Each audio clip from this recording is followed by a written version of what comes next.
Hello, I'm making a video on a 2007 Subaru Outback, what I think is a bad wheel bearing coming from one of the rear tires.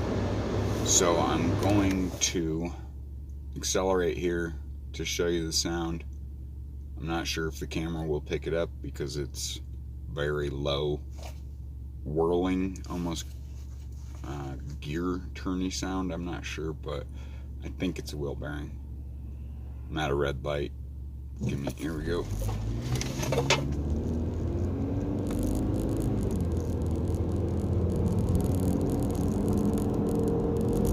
And it builds, and it builds the faster you go.